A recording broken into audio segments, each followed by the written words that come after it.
Good evening, everyone, and thank you for joining us. Happy Friday. It is Friday, right? Last I checked, it is still Friday. Fantastic. It's been a heck of a week. We've got a lot to get through this evening. We got some very cool things happening. We hit 100 members, which is absolutely astonishing. We're super excited about that. We've got a couple of giveaways. We're going to give away two things today as a celebration. We've also got Mr. Tom Haver hanging out on the wings to talk to us about the brand new diplomacy game that he's got a pretty heavy hand in. So we're really excited to bring him on here in just a few minutes. Of course, Doug will be here. Tonight we'll be going through US's first turn and China's first turn, as well as Japan's second turn. So we've got a full evening planned. So grab yourself a drink, and we are going to be back in just a few minutes. First, if you are a member and you are here, please make sure that you have gone over to the Discord server and voted, because we had a tie in the poll, and it was obviously it was very close between the first, second, and third commanders in this game. The votes in the 24-hour poll came out 776, and so we've launched a 1-hour rapid poll that currently has 22 votes left, or 22 votes in it. It's got only 14 minutes left to vote, though, so make sure that you are heading over there to vote on that. Your choices at this point seem to be a full kill Germany first, and then a modified version that has units going into the Pacific and into the Atlantic. So the votes are coming in right now. Make sure that you're over there voting. Jamie is here to help with the moderation. I think she's going to drop the Discord link in there if you need it. And if you are new to our channel here, welcome. We're so glad that you're here. This live stream is open to the public. We hope everyone gets a chance to watch the game.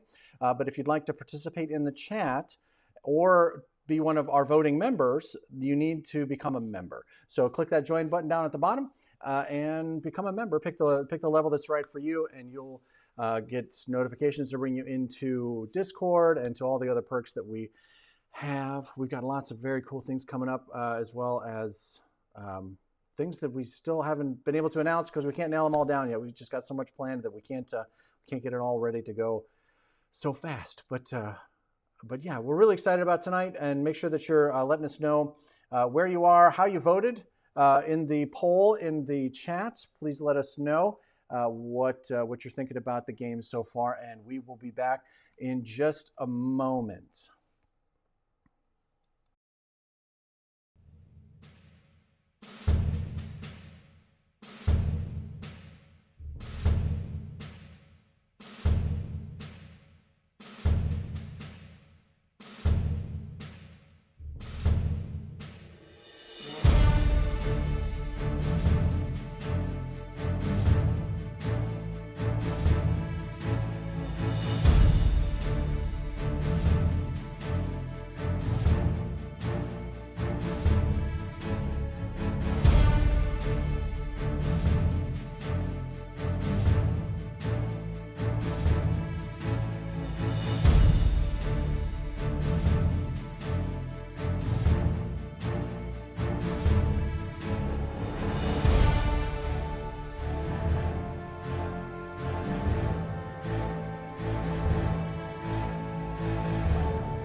friends, we are back. I'm going to bring my audio up a little bit. I'm told I'm a little quiet. Give me a heads up in the comments here real quick if the audio sounds okay. We're testing some new audio equipment and making sure that that is working the way it is intended, and we're going to be fixing that a little bit. It's okay. All right, so Mitch is here. Thanks for being here. Dave DeJour, thanks for being here. Mind Blown is here. Robin, of course, one of our generals. Charles, thank you for being here. Appreciate that. Let's see how our voting is going. Let's check in on our poll. It looks like option number 2 is currently in the lead. And we've got about 10 minutes left in that poll. Make sure that you get over there to vote on that if you can. And we will find out the fate of the world today, or at least what the U.S. is going to do in it. So we'll see how all that plays out. But we're going to make sure that all that happens works out as it should. We're going to go ahead and bring in Doug. Everybody say hi to Doug. Doug. Where's Doug? Doug is right here. Nope. Tom, you're not supposed to be here yet. I'm sorry, brother. Get out of my shot. Get out of my shot. Oh, no, now it's all Tom. It's all Tom all the time. What's happening? It's chaos in here. It's chaos. Oh, my God. There we go. What's up, Tom man? Haver, the technology's gotten away from me today. It's chaos in here. I don't know what to do. It's, I don't know. Hey, Doug. It's a good thing Tom was ready. He wasn't picking his nose or something. Right, exactly. It's chaos. Okay, so Doug also has a little bit of a different look today. He's shooting from his phone. He's got some internet connectivity issues in Louisville. Apparently something's going on over there. So we're working on, it's duct tape and baling wire is what's happening out here today. Sure. So we're working on it, but we're excited to have everybody here. Thank you all for being here. We've got a bunch of people already online. We'd love to see that. So let's see, where are we at? I think we're almost done with the poll. Let's check that real quick. Yep, number 2 is still definitely in the lead. It's feeling like the Germans might be having a bit of a problem. So we're going to figure out how this plays out, but should be interesting nonetheless. All right. So do we have? We've got Doug. Everybody, Doug, how you doing? I feel like I'm babbling over here. How's your week been? Oh, it's been an up and down week, but we're here into the weekend. Looking forward to this live stream with Tom and then making our moves and stuff. So excited to be here. Yes. I think it's going to be fun. I have no idea whether or not we're going to win or how this is going to go, but we're gonna figure it out. It should be entertaining if nothing else. Yeah. All right. So we're gonna at least make it tough on them. We're gonna do something. All right. So we're gonna put Doug on hold for just you know what? No, we're not. We're gonna bring in Tom. We're gonna do a 3-person shot. I think might be the first time we've tried this. Hey, everybody, welcome Tom. With the pipe. There you go. The pipe, I think that's got to be the thing. All right, and you know what? And the Fez gets a round of applause. Nice. Much appreciated. Looks like we've got 1, 2, 3 world champions on the stream at the same time. All in the same shot. Axis and allies. That's right. All in the same shot. I don't even. There you go. It's too much championships happening here. So Tom was the diplomacy world champion, I believe, in 2014. Is that right? Absolutely. Yeah, 2014 world. Yes, and he runs 40 or 50 diplomacy tournaments a year all over the country and on other continents as well.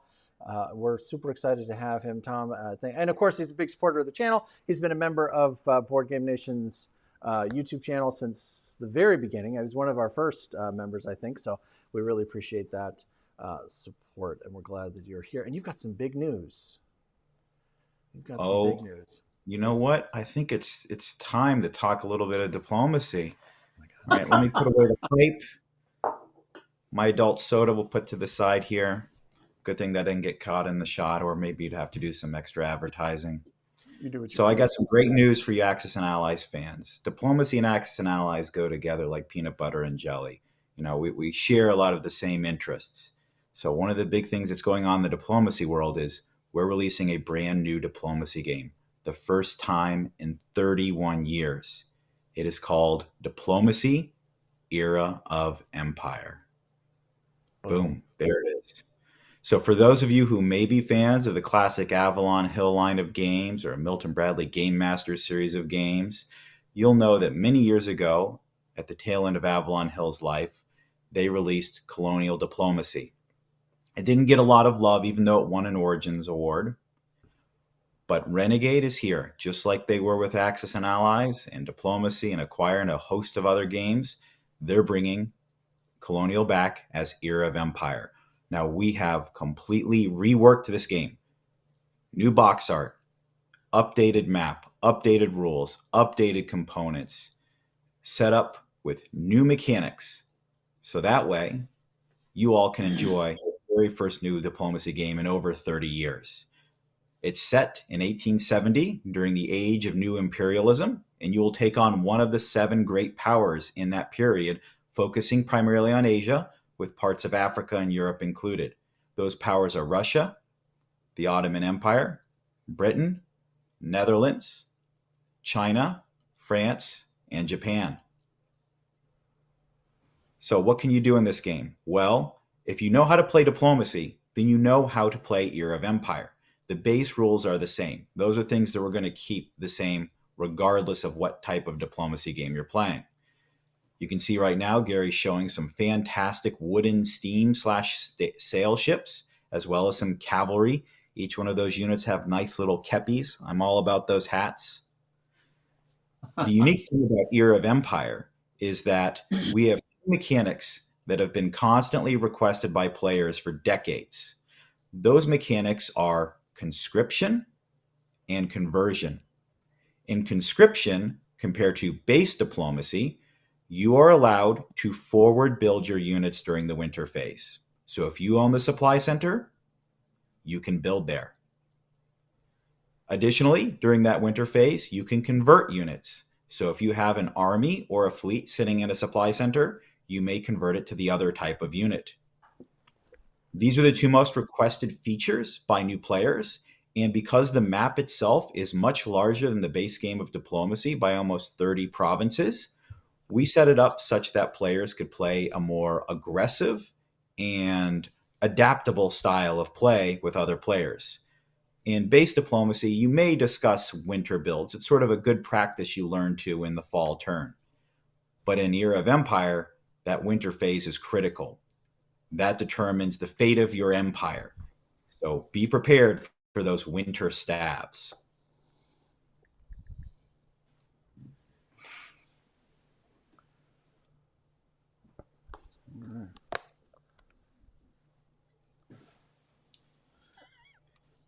For those of you wondering on there, what's been shown is we have a few demo copies that are large size versions of the game. The map itself is 34 inches by 22 inches, the same as diplomacy, but we have built some demo copies, some 6 foot wide, some 12 foot wide for players to compete in at different conventions, game stores, game cafes across the United States over the next 6 months. The game will formally be released in August 2025 at Gen Con. But if Renegade is fortunate enough to get those copies early, they will put it out for sale and they will fulfill those pre-orders. So that's awesome, Tom. I appreciate you coming on to share with us, but you left out something I thought was really interesting on the back of the box that I thought was pretty cool. Really? There's a name on here. Mr. Thomas Haver is actually named in this as an additional designer for this particular version of the game. Congratulations, my friend. I know how big of a deal that is for everybody. And is this your first game credit, right? This is my first game credit. I've worked on a number of Renegade titles in the past as a consultant because I'm such a fan of certain games. And this one did enough work that they put me up in the old designer credit slot. So I would say for a lot of the Axis and Allies fans out there, imagine you put enough work into one of the new games that you get designer credit in an Axis and Allies title, what that would mean for you. So for me, is being Diplomacy my favorite game. Like, it's a dream come true to have designer credit on a new game. And we hope that it's not going to be the last Diplomacy game that has designer credit by me or some of our other fantastic designers in the Renegade line. Interesting. Interesting. Well, dropping That's those awesome. hints. Ooh, we're dropping conscription conversion, a world first reveal here on Board Game Nation. This hasn't been discussed publicly yet. We have the rule book ready, but we haven't put it out there. And you all get to hear it, the first group of people to hear about that, or about some potential hints about new products that may be dropping in the future. Lucky you. We're super excited about it. And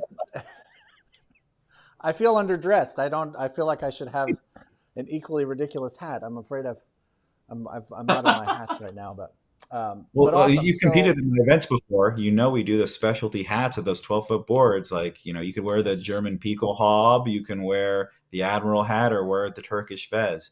We're all about hats in this household. We'll bring them out to the events for you as well.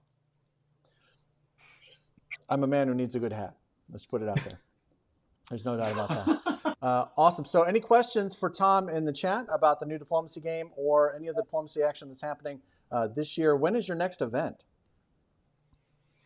My next event will be in Washington, D.C., Circle D.C. at the end of March.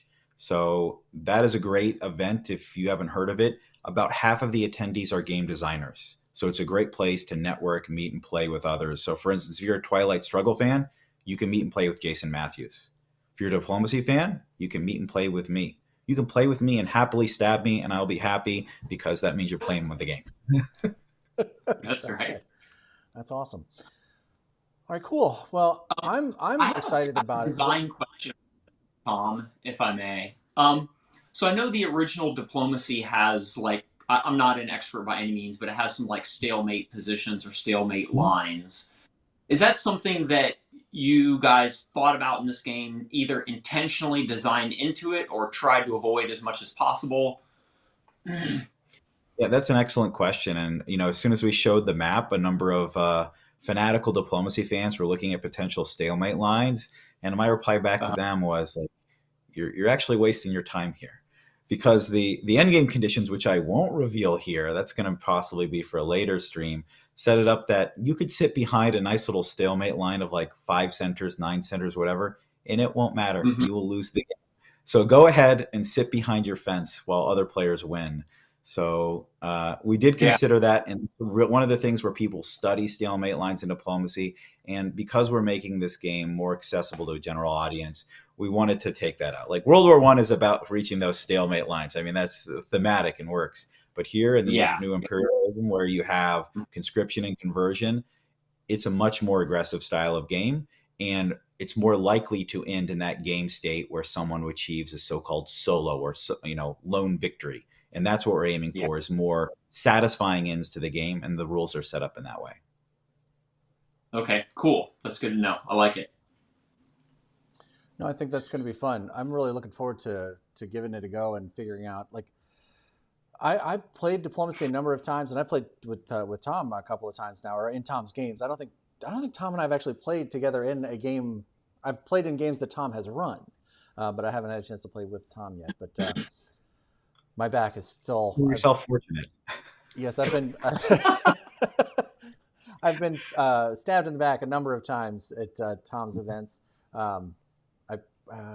World Series of Board Gaming I played, and I was Austria, and I think I was out by like the second or third turn. Like, they all just turned on me and like swallowed me up like I was the guppy in the pond, and I clearly was, because they swallowed me. But I did okay. Austria can be tough. Austria's hard. Yeah, you're right in the middle of everything. You got to make some fast friends, or you're going to get swallowed up. That's at least that's been my experience. But such as it is. But awesome. So we're really looking forward to seeing that game and learning more about it. And we appreciate you coming by and talking about it. We have somebody has offered a. Here's a question. That's an interesting question, Dave. I usually play double blind, so I don't know which player is which country. Harder to get upset at the required backstab. Can you tell me what that means? Yeah, there's a number of variants of diplomacy because this has been out for many decades, like chess. Largely was played via mail and then eventually went online. And so in certain versions where people are playing online, you don't know who's playing what power. And this is a good way, at least especially if you're playing with friends where they have you fall into sort of common metas. If you're playing blind, you don't know who's playing what power. You only see their messages or just the orders, and that's known as gunboat. It's a good way to mix things up and play the game in a different way. Okay. Yeah, that does sound, because I've done this with Axis and Allies before, where you played like Fog of War, where you can't see the enemy pieces, and it's fun, but it just takes absolutely forever. But it's cool. There are a number of fun variations, both in classic diplomacy as well as Era of Empire. There are also alternative rules for when you have fewer than 7 players, and we're cooking up different fun things for players to do, to find entertaining ways to play the game and go through different in-game conditions. But yeah, I totally get that. I've done that with friends before where you want to keep it secret because you really eliminated the same person 3 games in a row and they're going to gun for you. It's great when they don't know who you are. Allows you to get away with more shenanigans for at least one more game. That's right. So Craig's got a question. If they're doing a new diplomacy tournament at Gen Con like they did with North Africa, I'm in. You're going to have an Era of Empire tournament or just a demo? What are you planning to do?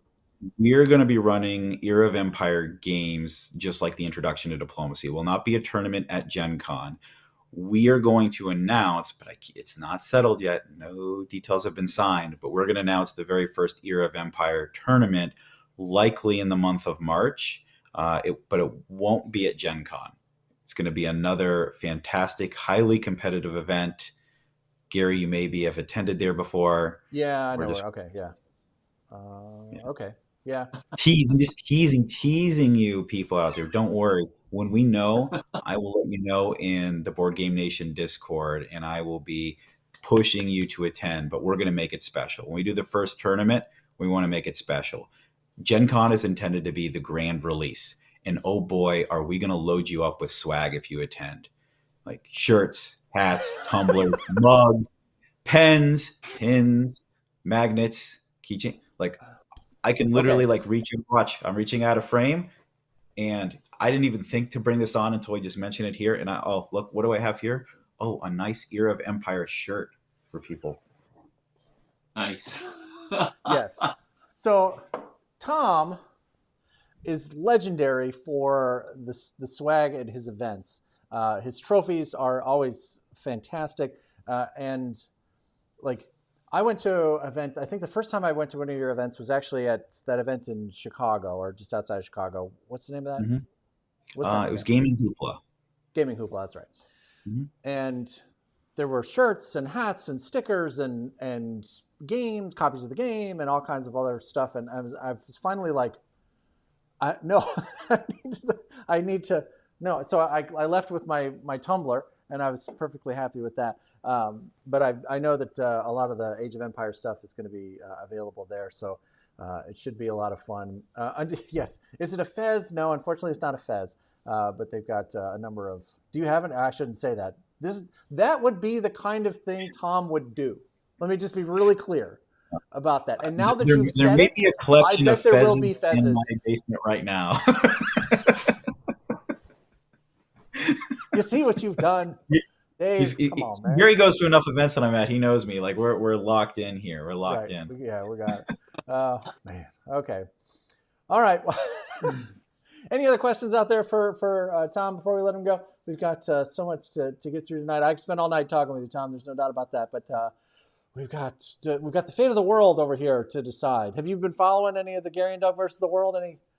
Any words of advice for us or for the world? I say good luck to the world. Gary and Doug, I give them favor like -7.5. They get a touchdown favorite plus the little half on there. Make sure you don't have any pushes going on. Good luck to the world. I've seen how Gary and Doug play. See that? Thank you. I don't know. Doug doesn't seem quite so sure. That's funny. That's funny. I like it. Okay, Tom, you cracked me up, brother. All right. We got a super chat from our friend Craig. He dropped in $4.99 here. As a tribute to the humble option number 4, deceptively simple, amazingly elegant, and very much not happening. Jokes aside, I'm looking forward to this one. So our poll has closed. We will be going with commander number 2 today, which is the incomparable warrior poet, Mr. Charles Hall, will once again be our commander today. And we will be, it appears that we are going whole hog into a kill Germany first. So it should be, we'll see how this plays out. We're going to go. Charles wants to know, our commander here. Germany. Yes. So Doug and I have decided that I'll be primarily in charge of the European theater, and he'll be in charge of the Asian theater. And that was before we found out that it's going to be KJ, kill Germany first strategy. So then we'll see how it plays out. Charles wants just to make sure, is the game going to be available at Gen Con for purchase?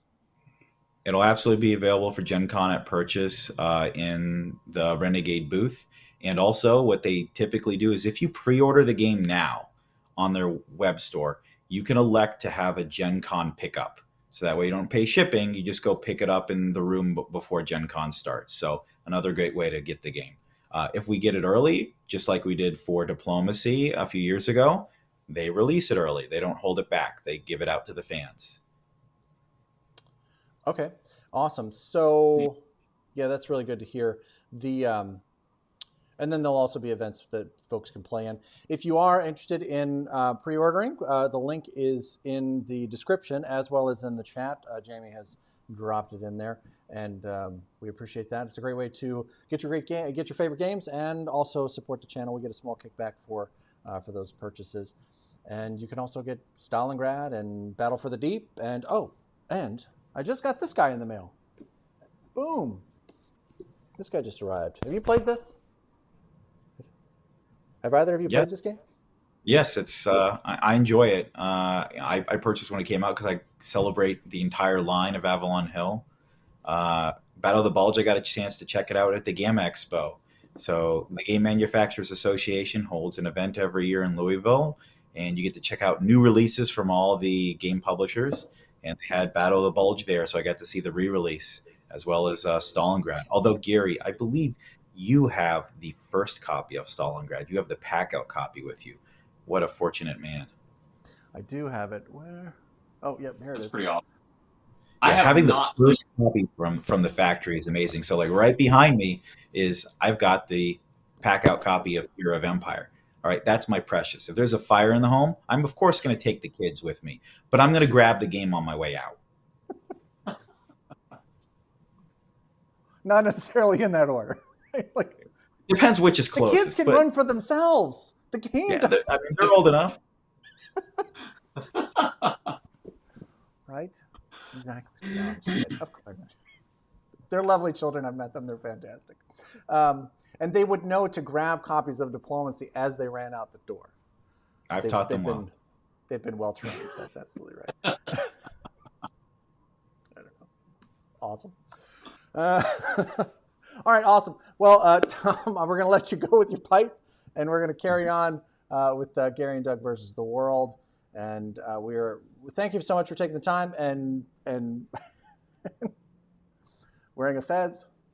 I'm feeling underdressed. I have to admit, I'm feeling underdressed. Thanks for having me. I'm going to return to the fireplace with the missus and bring up your stream and watch and see how you guys dominate the world.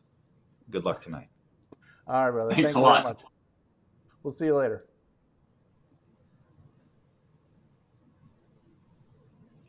That dude cracks me up. And he's like that in person, by the way. In case you're curious if that was like an effect. No, like that's how that dude is like all the time. It's pretty cool.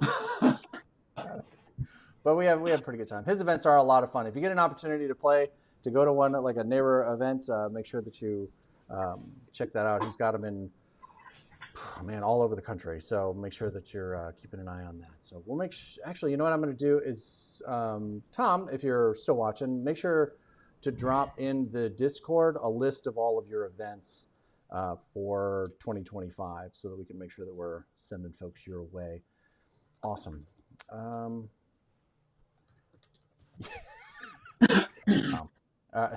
Yes. Tom reminds me of the Joker interrupting a newscast in 1989 Batman. That checks out. That's good. That's good call, Dave. All right. Okay. So, Tom has said in the comments there's a list of the Arab Empire demo events in the diplomacy thread on Discord, which is open to the public, by the way. That is not a member-only stream. We want people to be able to get to that. So make sure that you swing by and check that out. All right, awesome. And if you want to get your copy of Arab of the Empire, what? I was just saying that's really exciting. I really like the game Diplomacy. It's really cool to see it to get another version with some alternate rules and stuff. I think it's gonna be great. Yeah, and kudos to Tom for like getting game design credit. That's pretty cool. You know what I mean? Like, I don't know. I feel like I do a lot of work for Axis and Allies, but I don't know what I would do if my name appeared on the back of a box. Like, that'd be pretty cool. But, all right. So, moving on. Commander number 2, Mr. Charles Hall, warrior poet, has set the course for the world. They are heading to Europe. All right. So let's jump over to the other shot. We're going to see how I moved a bunch of cameras around and some lights around here. So hopefully all of this actually still works and makes sense. Let's see. Down shot. All right. So we're going to leave Doug on the screen, but he's got his cell phone, so he may be moving around. So there may be a box over there. Let me go around the side here and make sure that the audio still does what we want it to do and that my tablet will actually show me. There we go.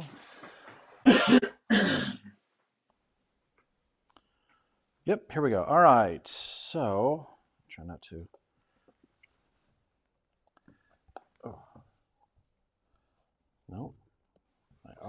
Every time I do that backwards. Okay, well, that's just not going to work. We're going to set that right there. All right, I need to grab one other thing so that I can actually see what you guys are talking about.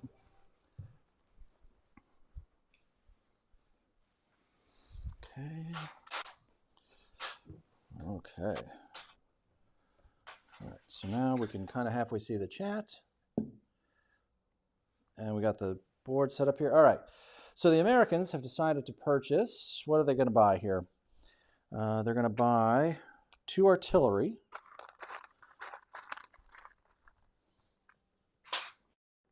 What was funny is that I had thought, okay, well, if I know the orders in advance, then I can have the purchase laid out beforehand so that we can skip that part.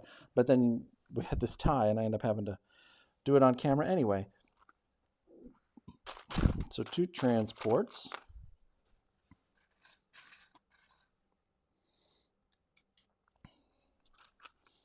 And 1 big carrier. All right. Uh-oh. Carrier's coming. Yeah. These things happen. Let's see how it plays out. Yeah. All right, next up. Time for combat. The destroyer in Sea Zone 10 is coming into 12. Not a big galloping shock there. The bomber in the UK, the bomber in the eastern US, and the western US are all coming to this fight. Well, that seems excessive. Seems a little excessive. That does seem like a lot. Okay, so let's see. We've got 2 of these moved to... Oh. Do they specify how the western U.S. bomber got there? No, we'll just make it the shortest route. So 1, 2, 3, 4, 5. If they go through Canada, it's 4. Okay. So yeah, Yeah, Western West, East, Canada. 9, Yeah. Yeah. and 1, 12. 2, 3, 4, 5. 4, Yeah. 9, and yeah, okay, 9 and 12 are connected. That's right. Depends on where it's going. If it's going to, yeah. Anyway. Yeah, I presume that it's probably going to the UK. Okay. That would make Yeah. sense.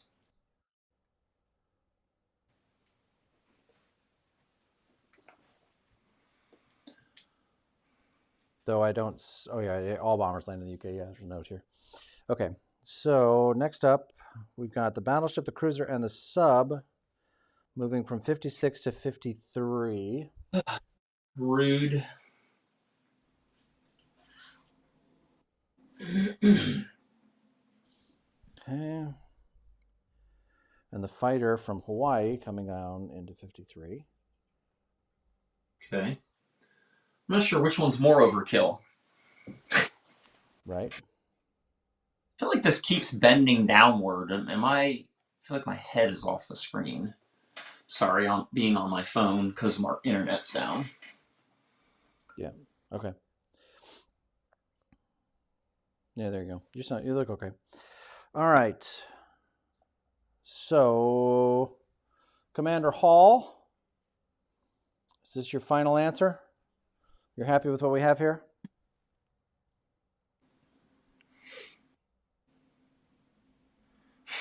The chat said it isn't over. It isn't overkill if Gary's rolling. You got that right. Dude, if our destroyer gets 2 hit. All right, I've got the thumbs up from Commander Hall. Yes. All right, so we will. I guess we'll start in 12. Here is your destroyer. It hits. What are these bombers going to do with themselves now? Now they're just. All right, here's our destroyer. And it misses horribly. I think it might have shot itself. All right. So that falls badly.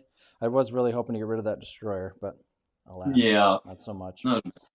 Over here in the old 53. Okay. Wait, you don't. Okay, yeah. I guess Commander 3 had the attack on Morocco, right? I guess we don't have that here. Okay, so 53, your sub fires and hits. Oh, that is not a friendly thing to do. That is. Yeah. Okay. They said visit Hawaii. Not so much, apparently. All right, so that's your combat. We've got all of that. So now we'll come back to your non-combat. All right, so combat now. The transport with 1 artillery and 2...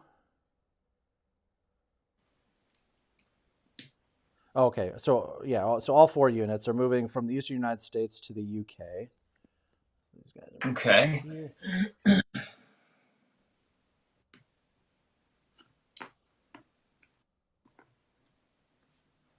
Along with these transports ending in 8. Okay.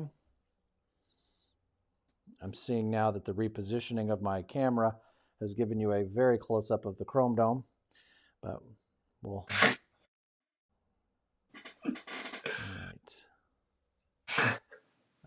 Transport from C-Zone 10 to 8, we got that.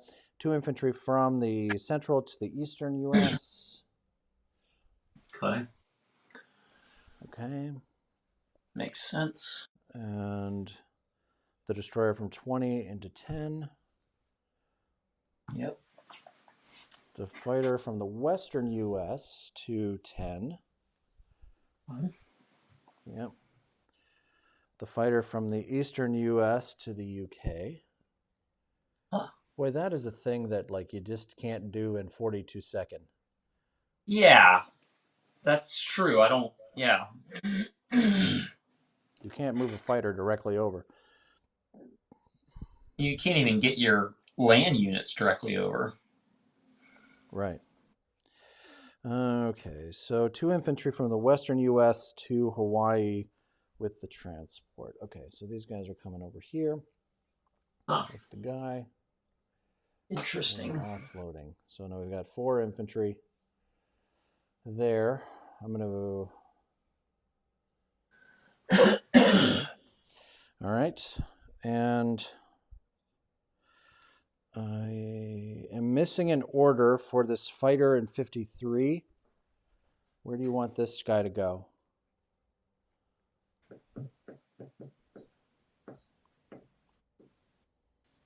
And then you said the bombers are landing back in London? Right, the bombers are going to London, so I'll go ahead and ship those guys up.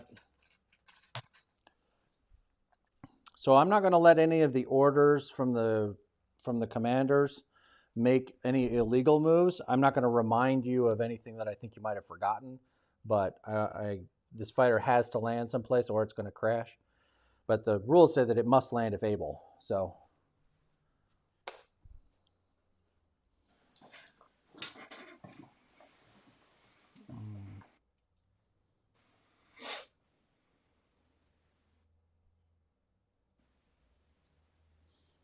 yeah, I don't see. So I've got an order for the fighter from the western U.S., the fighter from the eastern U.S., and that's all. Oh no, I see. Okay, I'm sorry. It's in the notes. I was looking for it in the spreadsheet. Okay, it's in the notes here. 53 lands in Australia. Okay. 1, 2, 3, 4. So that's coming down to Australia. Okay, that's fun. That's fun. We'll see how that ends up. Okay. And last call on non-combat moves. Okay.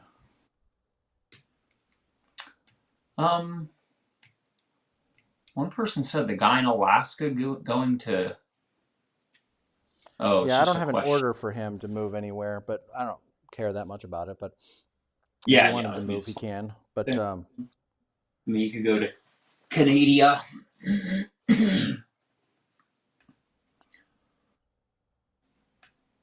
Yeah, Pizza Man is Chad Condi, one of our other commanders. Got it.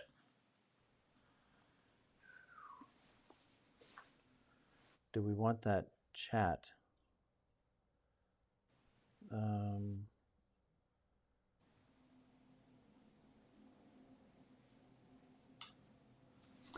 Dave, the guy in Alaska is key to holding France. Yes, he is. You should do something about that. I don't care what you do with him. That's okay with me if you want to leave him there.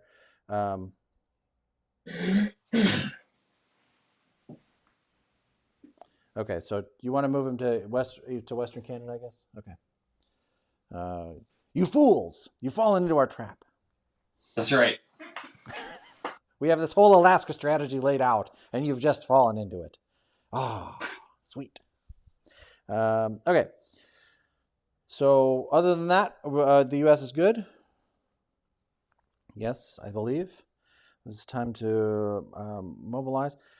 I'm only seeing... Yeah, okay. That's fine. Yeah, there's only the one fighter in 10. I assume that's on purpose. Yeah. This is a bummer. Now we're not going to be able to get at this guy. We needed to hit this destroyer. It made this guy easier to get to, but... Yeah. Okay. All right. Yeah, I was hoping to pick that guy off too. You could have rolled better, Gary. Yeah, my bad. Yeah. All right, so moving on. We've got the mobilizing of the fighter. Or, I'm sorry, the carrier, rather. Yeah. And the 2 artillery and the 2 transports.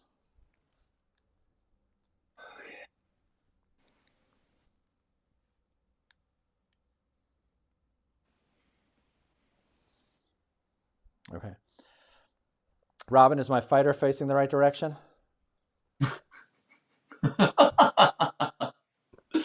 It better be. I got some crap about it earlier for some of the fighters facing the wrong way. All right, so that is U.S. All right, and China. So on to China. So the U.S. losses are just what we lost out here, which is 20 IPCs, the cruiser and the destroyer. For the Axis, there are no Allied losses this time. Sadly. We'll warm that seat up later. All right. They spent 36, right? 14, 28, 36. Yeah, I showed them saving 2. Yeah. Okay. Okay. All right. Next up, there's that. China, they're going to build 2 infantry. We'll pull those guys out, set them aside for the moment. I see the orders say that all the Chinese units are staying where they are. So they've got no combat or non-combat move, and we're going to mobilize the 2 guys into Qinghai. Okay. Yeah? Yeah. Yeah?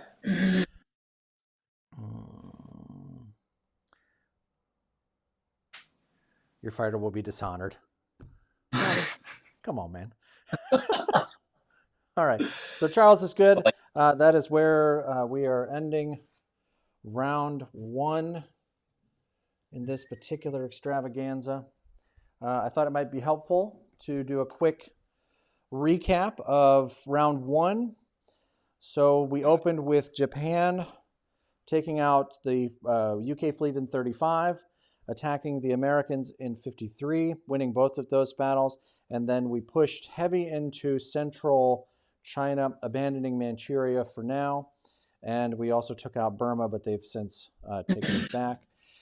So that was the Japanese opener, and then the Russians came back and they bought a fighter. With all of the wisdom of the universe, they bought themselves a fighter and a couple of guys and 2 artillery. They made a light push to the west. They took eastern Ukraine. They pushed heavy into Belarus and destroyed a lot of enemy units there. The Germans responded by pushing back into Belarus with everything that could get there, nearly everything that could get there. They were successful in taking the territory, but it was rather expensive and left 3 tanks on the front line, but they do also have the AA gun there to perhaps shoot down one of those Russian fighters should they decide to come by. And then we also ran a stack into eastern Poland. We took Karelia, and we also sank the fleet in Sea Zone 2. All but the sub perished in that particular fight.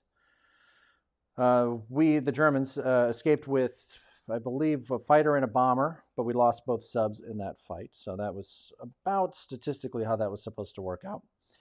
And then into the UK's opener, they built a carrier and 2 destroyers that they dropped in Sea Zone 8. They brought the guys over from Eastern Canada.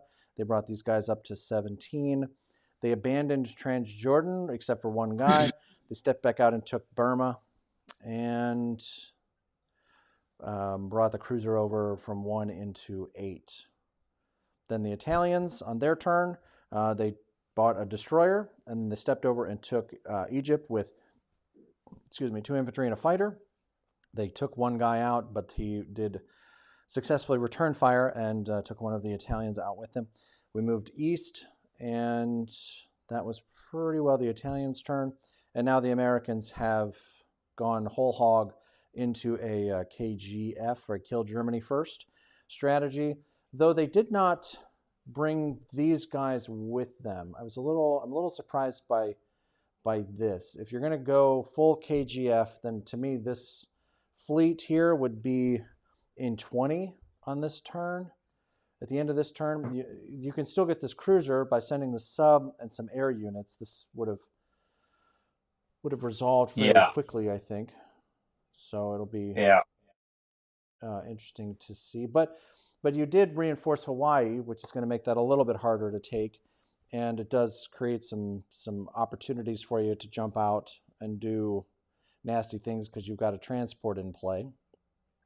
So that's, not great, but certainly not the end of the world. Okay, I did not expect this is not how I thought this was going to go. Yeah, that's the it's both. It is curious. I agree. Maybe going to 20, you'd be in season 10 next round, but I mean, Japan has a lot of options. It's or 11. Yeah, Japan almost has too many options right now.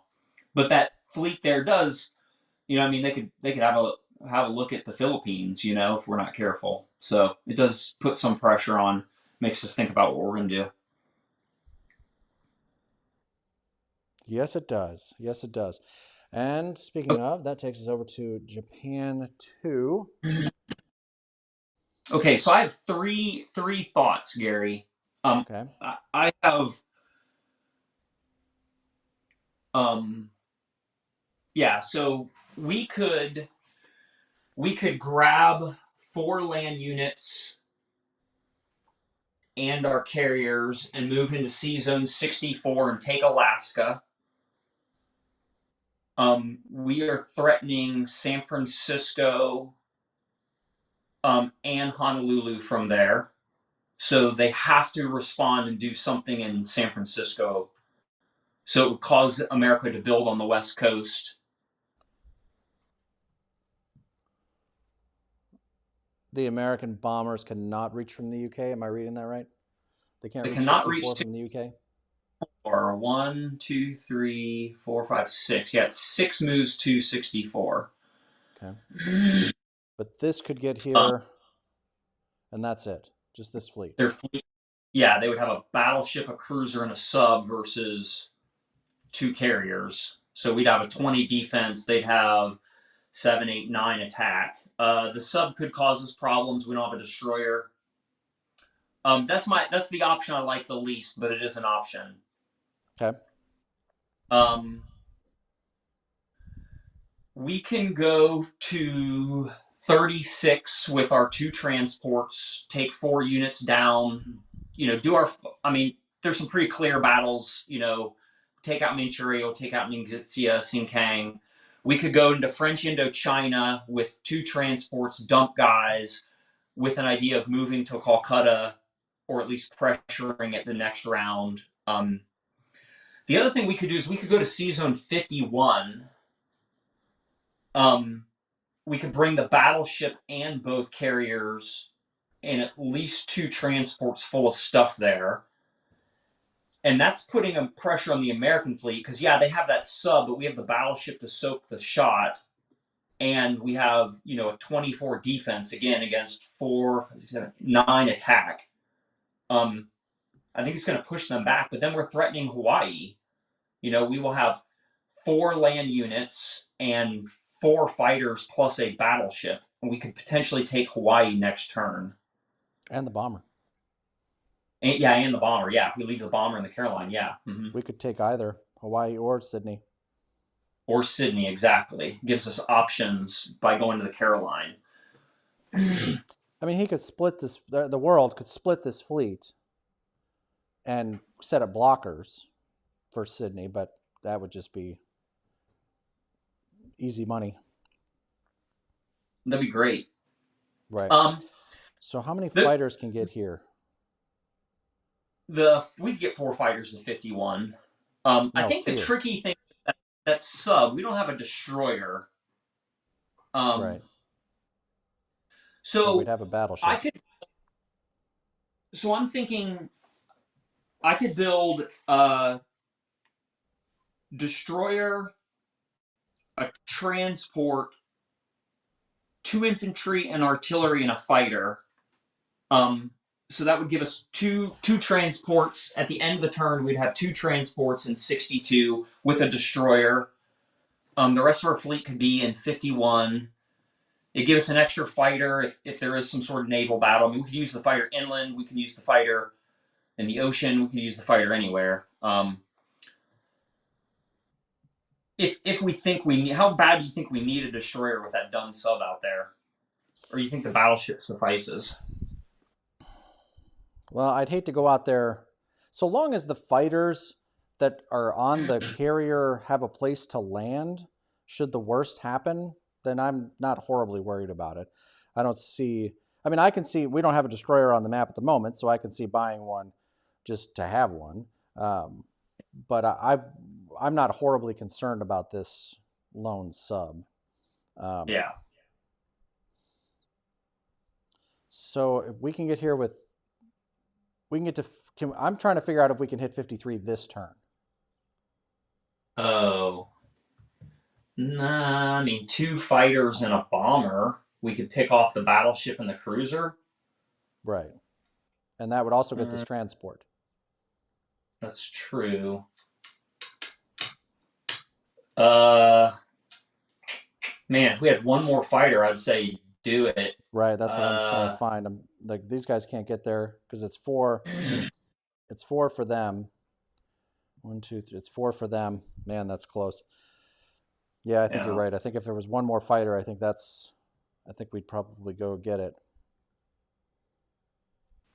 I just say we move to 51. What are they going to do? Run back to 56? We can chase them then if we want to and blow them up. Yeah, that's true. I mean, unless they go to like 44 or 43, even then. 1, 2, 3. Okay, so we're talking about a destroyer. So I think the moves. I think it's more about the build. I mean, we could do a fighter.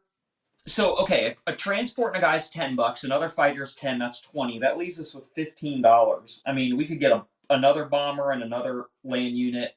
We could get a fighter and a tank. I mean, we could get another transport and 2 artillery. Is that too many? That would leave us with 3 transports and 62. Okay. So you want to move both of these transports down here? I'm thinking bring both transports to 51. We can threaten Honolulu and Sydney. We'll have 4 land units, so 4 fighters. That'd be these 3 units moving, right? So that would give us 2 infantry and artillery off of mainland Japan because we can pick up the other guy from the Caroline Islands. Right. So and Wake if we needed to later, or either of these guys. Honestly, we could leave another one behind and pick up the guy from Caroline and Wake or Solomon or New Guinea, right? Well, because then this transport's got more guys to move. Or would you rather have the extra guy with us rather than being able to push him back into Asia? Yeah, I was thinking of bringing the transport in 61 to 62 and hit Manchuria. So we could either take the 2 men from Japan to do that, or the guy from Fukin and a guy from Japan, and then leave a guy in Tokyo and then build 3 land units. Why 3 land units? We'd only have 1. Oh no, we've got 2 transports here. Okay. So the cheapest way to do that would be with 3 guys. Yeah, but I mean, we could get 10, 23. We could get 2 tanks. If we do, so a transport and an infantry is 10, a fighter is 10, and 2 tanks that's 30. It leaves us with 5. We could get 2. We could get 38? I have 35. We saved 3, didn't we?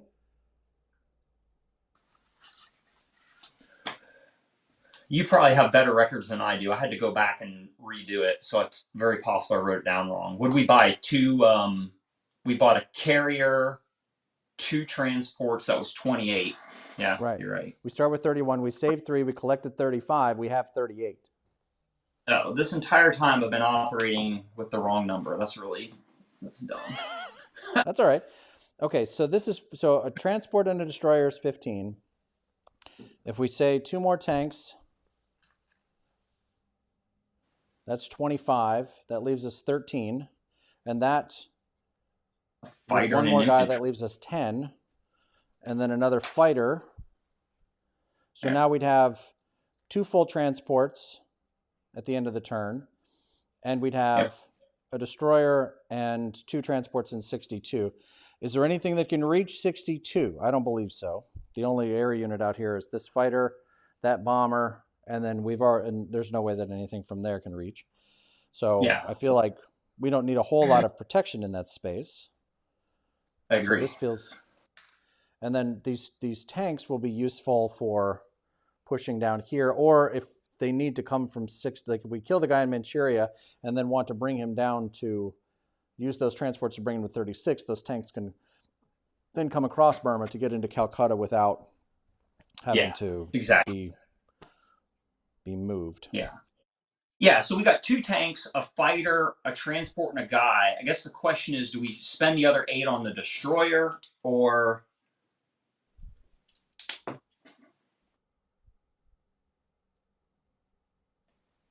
Just thinking. Yeah, I mean, we could, instead of getting 2 tanks, we could get 2 artillery and another fighter. I think we do buy the destroyer, because I can see a sneaky commander here saying buy 4 subs. Yeah. If we come out to 51 and we don't have a destroyer that can get into the fight in a reasonable amount of time, I can see that happening. So having 1 destroyer there kind of nips that whole thing in the bud. Yes, I agree. Okay, let's do it. So two tanks, 1 fighter, 1 transport, 1 infantry, and 1 destroyer for 38. Yeah? Yeah. A destroyer, transport, a guy, 2 tanks, and a fighter. Yep. Dig. Okay. We got a super chat from our friend of Sky of the Blackbird. Thank you very much, sir. We appreciate that. Very kind. He says, thanks for the live stream and all the great videos. We do it for you, sir. Not these other people. You specifically. Thank you very much. You and Cray and all the members and really everybody that watches. So for all of you. So thank you very much. We appreciate that. All right. Okay, so this is what I think. I think for combat, we take the 3 guys from CUN into Nagixia. I think we take the guy from Hufei and the artillery from Yunnan into Xingkang. Let's think a second here. Those guys there. We could take the guy from Yunnan into Burma plus a fighter from Kiangsu. 1, 2, 3. We got 1 in French Indochina. Yeah, but that needs to go to 51. And it can't go to Burma and get to 51.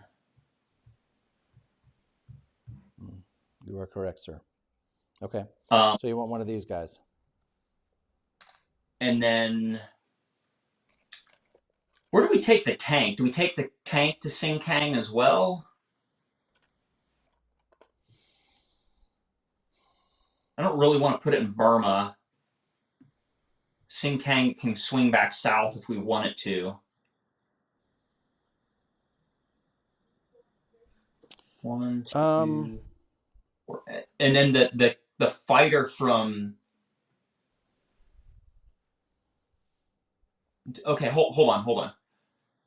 The fighter from Kiangsu can go to Xingkang, because it'll land in French Indochina, Thailand with the other fighter. Okay, so you want to go this way. From Kiangsu to Xingkang is 2. Right. The other fighter from Kiangsu goes to Burma for 3.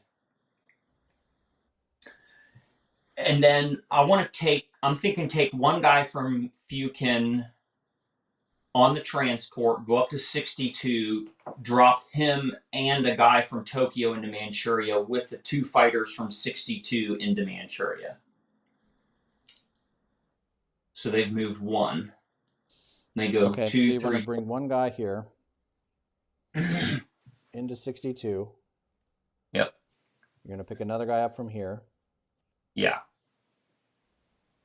Those are going to land. We're going to bring this, turn this into a guy. Who's in Fukin. Okay. And then the fighters from the carrier are also in this fight. Yes. We've only moved one at this point. Okay. Okay, and this battleship's coming to 51, so he can't do anything else. This fighter's going to stay here because he's going to move in non-combat. Yeah. And I think the question is, what do we do with a tank in Fukin? Does that go to Sinkang as well?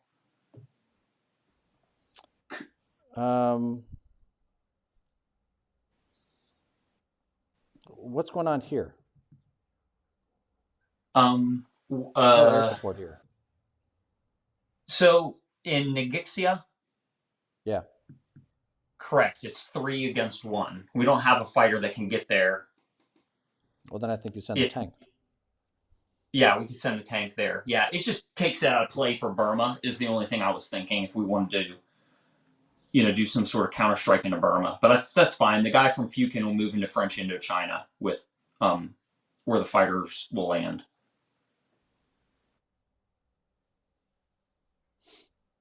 What about this bomber? Yeah, I was thinking about that. Like, if we want to keep it out there to pressure the American Navy, I don't know anything to do with it. I mean, it could hit Burma and land in French Indochina if we want it. And it could still hit. The problem is if it ends the turn in French Indochina, it can't hit Hawaii, it can't hit Sydney. Yeah, exactly. I just hate to have idle bombers. Yeah, I do too. It could project back into 53, or if the American Navy wants to go somewhere around Australia, it could get there. 1, 2, 3, 4, 5, 6. 1, 2, 3, 4, 5. Okay. So if we want it to hit Australia or Hawaii, it has to end in the Solomons. That's a problem. Because that transport and battleship. Right. I don't know. Maybe we should put it in the Solomons. It can hit Hawaii. Yeah, from where it's at. But it wouldn't be able to hit Australia. That's okay. Australia's weaker for now. Well, actually, no. They put that fighter there. No, they're not. Right. They've got an AA gun and a fighter in it. Yeah. But in theory, this fighter could come back to Hawaii. But my guess is that it's probably trying to get to India. Yeah. Which is where I would be trying to get it. But if all of a sudden there's a giant fleet with transports in 51, I mean, that might change your priorities. Yep. Yeah, I think that's the thing I don't love. I mean, yeah, we could hit Manchuria with it, we could hit Burma with it, but other than that, it kind of takes it out of play in the Pacific. Otherwise, it's kind of sitting idle, which I don't love either. But I don't know what else I don't have any other ideas. 1, 2, 3, 4, 5. No.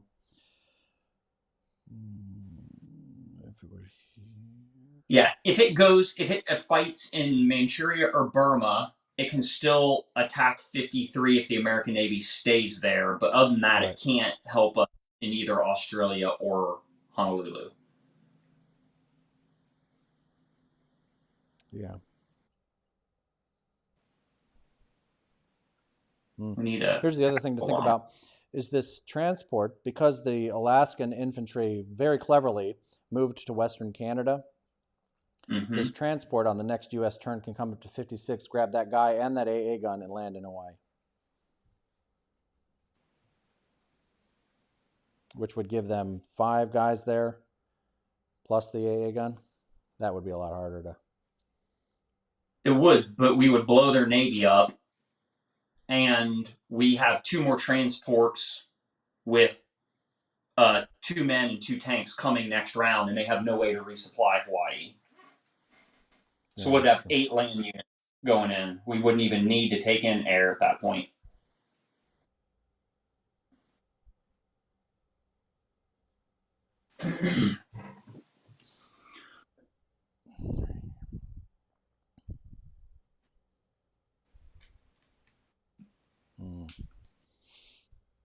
Okay, so unfortunately, it doesn't look like we have anything useful to do with this bomber.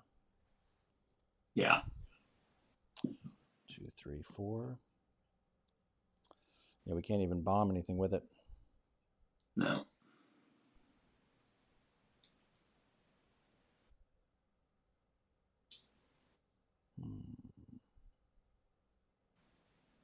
Yeah, okay. Oh, we've got this fighter here. Well, that's got to go to 51 as well. Oh, okay. 1, 2, 3, 4, yeah.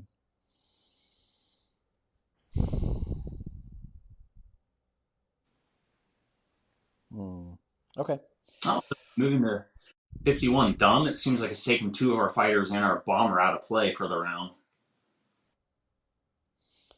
Well, we'd better come away with a victory city. Yeah. And if we're going to make that kind of commitment out into the middle of the Pacific like this, we'd better come away with a victory city, or we're going to have a hard time. Yeah, I mean, we're gonna have 4 fighters, a bomber, and 4 land units against Hawaii. Like, even if they bring a man and a AA gun, we should crush them. Yeah. Right. Well, we'll have to get through this. I mean, we gotta make 3 hits here, assuming this stays here, right? Assume this stays here. Then we've got to get through 3 hits, and then 4, 5. What is that? There's 4 guys there now. That'd be 5 plus the AA gun.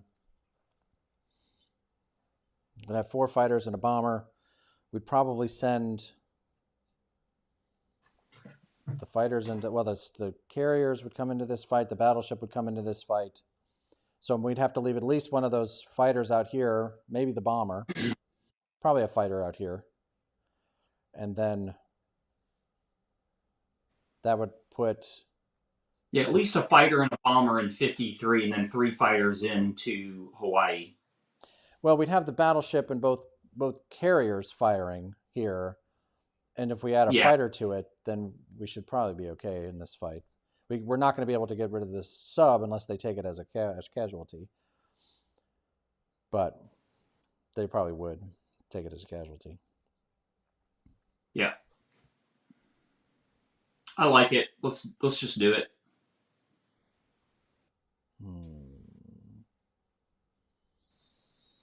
All right. Well, we'll see what happens. All right. So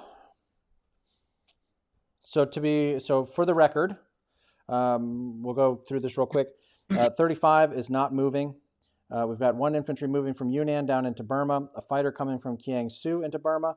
The fighter in French Indochina, Thailand is staying where it is. In Sikang, we've had the artillery moving up from Yunnan, the infantry moving from Hupei over, the fighter coming from Kiangsu against the 1 guy. 3 infantry from Suyuan moving into Ningxia. I took a shot. I think that might be right. I don't know. And with a tank to face the 1 infantry that is there. In Manchuria, the transport grabbed 1 guy from Pukin, moved into 62, grabbed 1 infantry from there, moved into and landed the 2 guys in Manchuria with 2 fighters from the carriers in 62. The transports in 62 did not move, and neither did anybody else out here. Did I get all that? I think so. Okay. The bomber is probably just going to stay there this turn, which kind of sucks. God, I hate that. Yeah, I do too. I mean, we could move 50 and just use the bomber inland, but then they could just screen us in 51 and 48 from Honolulu and Australia. Right. So, yeah, I feel like it's got to be 51. Otherwise, we're not going to be able to. In theory, these fighters can come to Australia as well. That's good. That would make that a lot harder. But it'd be kind of a gift because it would mean Calcutta is a walk-in. Yeah, exactly. Because if they don't screen us from there and move those 2 fighters in, Yeah. Then it's 3 infantry, 3 fighters, and an AA gun versus our entire fleet. So I like our odds in that battle. And this battleship could also get involved in that. Yep. So, yeah. That'd be pretty choice. That'd be a lovely move. Because we would attack it from 39. We move here and attack it from 39 and then move into 35 from there. That'd be fun. That's a move I recommend for the world. I'll put that out there. Okay. They'd have to screen 48 and 46 to prevent us from getting to Australia. Say that again, Doug. What'd you say? They'd have to put the battleship in 46 and the cruiser in 48 or vice versa to prevent us from getting to Australia. Right. So, yeah, so they'd have to lose, basically, they'd have to forfeit the rest of the U.S. Navy to stop us from getting to Australia. Yeah, and then we would just go to Hawaii. Yeah, and then we just go to Hawaii instead. And maybe sink their fleet. Yeah, or blow their whole fleet up and just take them both next round or something. Right. Well, no, I think we could probably go to Hawaii and sink the fleet if they did what you just described. But that's all right. Well, that's quite a long way from now. So we'll see what happens when we get there. Oakley dokley. Let's see. What have we got? Starting Manchuria. Assault. We got to do Manchuria first. Right? Here we go. Rolling. Need a couple of aces here. Nothing. You get 2 infantry and 2 fighters, right? Yep. I just rolled the infantry. Here are the fighters. And they got him. Okay. And the Russian infantry fires back and hits. Of course he does. Oh my gosh. That guy's the worst. I'm telling you. All right. No one liked him. There's that. Turn that into a guy so we can keep track of. That's the last one of those we're losing. Yep. Just for the record. Just put that out there. North to south after that. Oh, hold on. Sure. Hold up. Wait a minute. Whoosh. There you go. Love it. Next. Ningxia, 3 aces here. Nothing. And the tank hits. The Chinese fire back and miss. That was a good one. We needed that one. It's almost better to have lost the guy in Manchuria than it would be to lose one of these guys out here. Yeah, I agree. All right. Next. Sikang. We have 2 out of 2. There's my aces. Nice. Oh, man. Where were you earlier? All right. And he fires back and misses again. Oh, these Chinese guys are having a hard day. They're having a hard day. All right.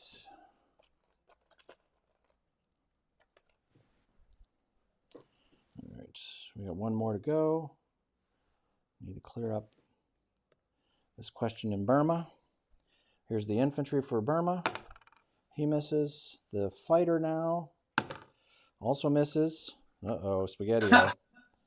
The infantry hits. Oh, boy, oh, boy. Afraid of that. Oh, that sucks. Oh, that sucks. That was the one thing I was worried about, because that one fighter only has 1 movement left.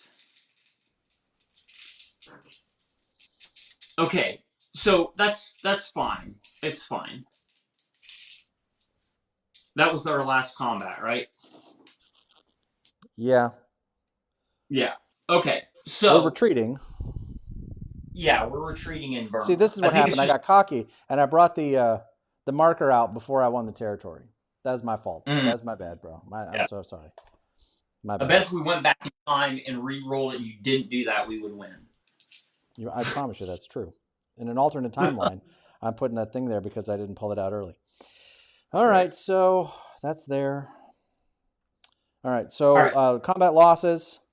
That's 6 for Japan and I count the Chinese guys as 2, so that's 7 for the Allies. So 6 losses, 6 IPCs lost for the Axis, 7 for the Allies. That's lame. Okay, so non-combat.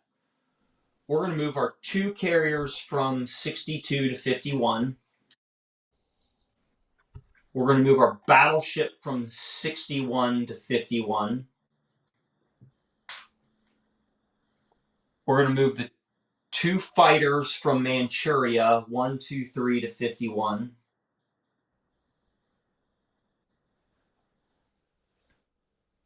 We're going to move the 2 transports from 62. They're going to pick up 2 guys in an artillery and take them to 51.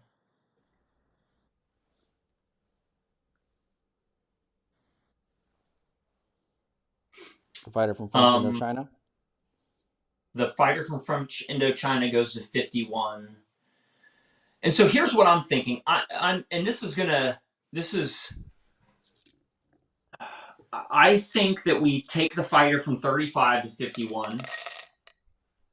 And then do we move?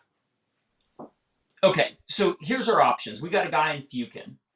He can move to French Indochina, Thailand, and we can land both fighters there. We would have a 2 and 2 4s. If they wanted to attack us, they could come in with a 1 and 2 3s. I like our odds. The Sing-Kang fighter can move to French Indo, the Burmese fighter can move to French Indo, and then the Fukin guy can come down. I mean, does that make you scared at all?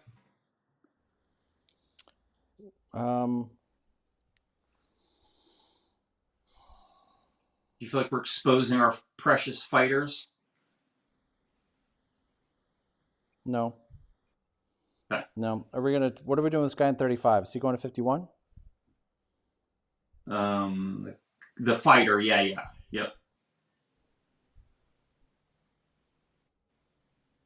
And then we leave the battleship and the carrier in 35. Okay. We leave. So let's think about that for just a second. So the canal is closed, so this destroyer can't come through. So the only thing that could attack this would be these 2 fighters. Am I reading that right? Yes. No, I'm not. 1, 2, 3, 4. These 2 fighters and that bomber can hit here. That's a problem. So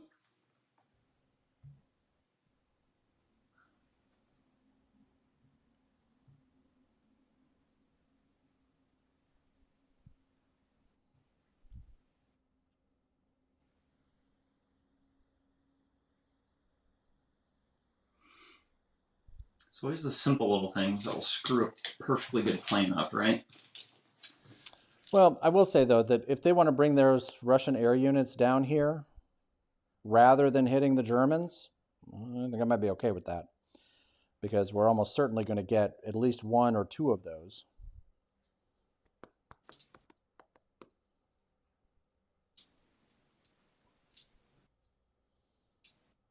And honestly, I don't see the Russians as that strong. Yeah, if they lost a bomber and a fighter, even if they won and they landed all of that stuff in India, that's a super awkward place for the Russians to be. They got 1, 2, 3, 4, 5, 6, 7 infantry, 3 artillery, and 2 tanks. That's not a lot if I'm the Russian player. Yeah, I wouldn't do that if I was the Russians. But they might pay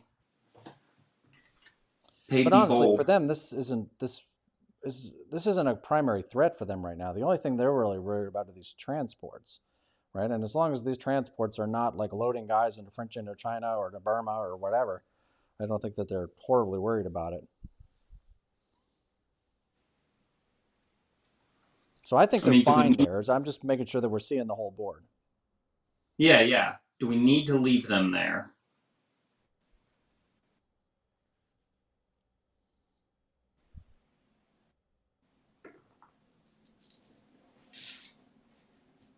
I mean, we could move them to 32.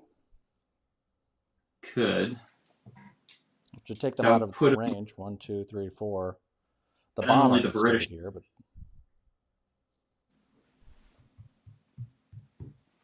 I would invite the Russian bomber to come down and attack. yeah, sure. I kind of want to let the Russians fire at this with everything.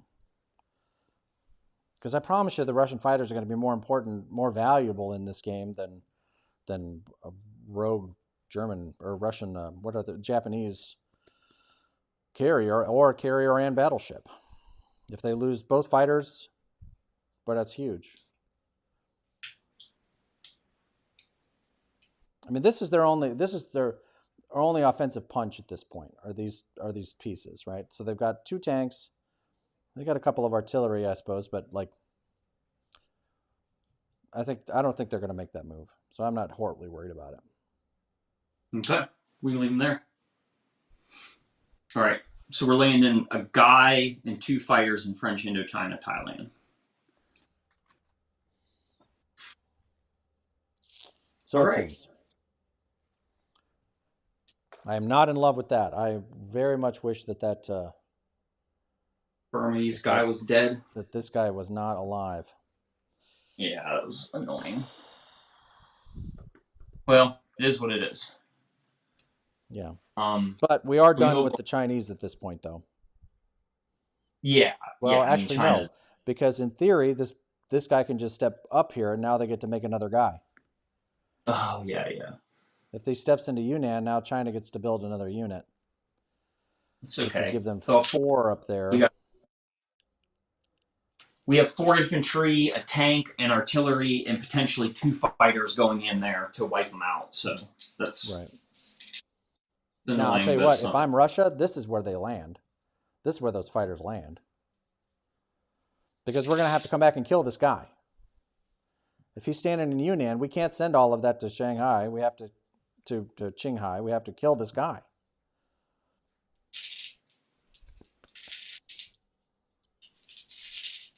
Yeah. Right? Maybe. Okay. All right. Well, I think I don't know what other choice we've got down here. I mean, the other choice I can see would be to move the guy into Fujian and put the fighters there. But now it's just, that would stop them from being able to create another Chinese unit, but French Indochina is worth 2 and not 1. But this 1 is almost more important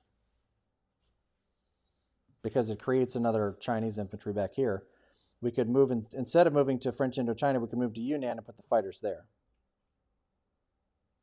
I think it's all about where do we want the fighters to be able to reach for next turn. In their current state, I do feel like they're optimally placed to go places where we want them to go.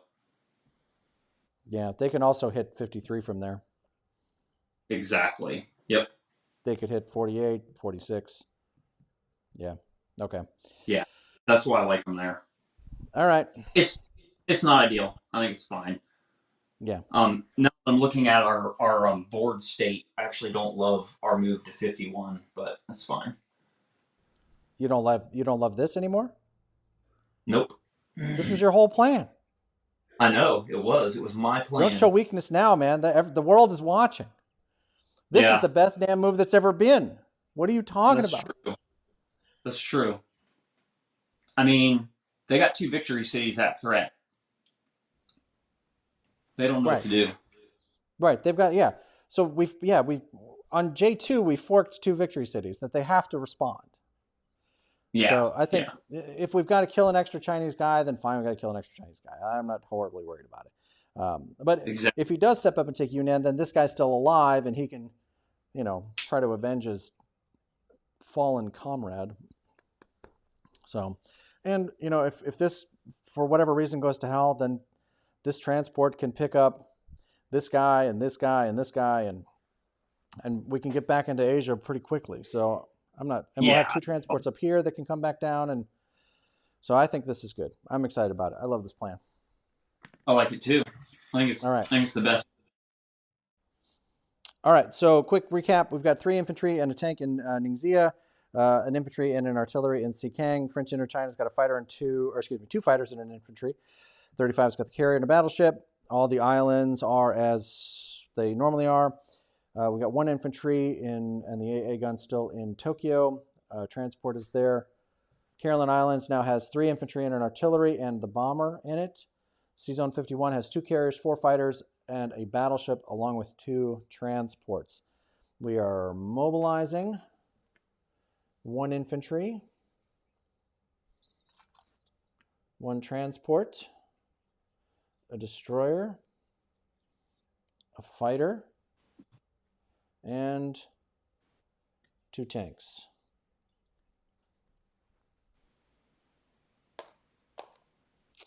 And we are collecting, we are down 2 because we started with this, but we are up 1, 2, 3, 4, 5. So we're still plus 3. 6. I think we're up 6, right? 1, 2, If 3, you 4, can 5, 6. unite. Yeah, you're right. Yeah. So we're plus 4 all day. Yep. So we spent all 38. So we don't have any savings, but we collected. We're at 30. What did I just say? 36? 36. No. We started 31. We collect. Yeah. We're plus 4, so we collect 35. 4. Right. 35. Yep. You got to watch this guy. That dude is shady. Yep. Shady. All right. Okay. There we go. 35. Round 1 to the Axis. Okay, I think I just. Is what Charles said. All right. So, any questions in the chat about this board before we go back to the other shot here? One person said. One person said round 1 to the Axis, and the other person questioned the tide turning. I don't know if that just meant when you rolled it that one time. Maybe. All right, so I'm coming back over.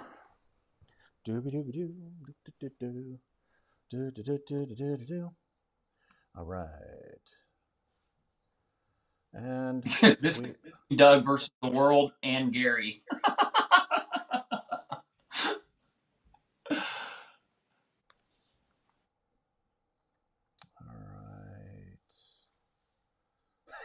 Wait, what? Same team here, babe. Same team. We check on each other. I'm sure I'm gonna have all kinds of things that I do wrong in Germany, so I'm looking forward to backing it up. What? I think it would be really interesting just to hear some people's opinions, like if they were to grade the Axis as round 1 versus the Allies round 1. Like, dice are dice, but I mean, as far as the strategy, the moves, the ideas, like what grade does everybody get? Yeah, I don't know. So we surprised him. Charles has told us that it's an interesting J2, not what the world was expecting.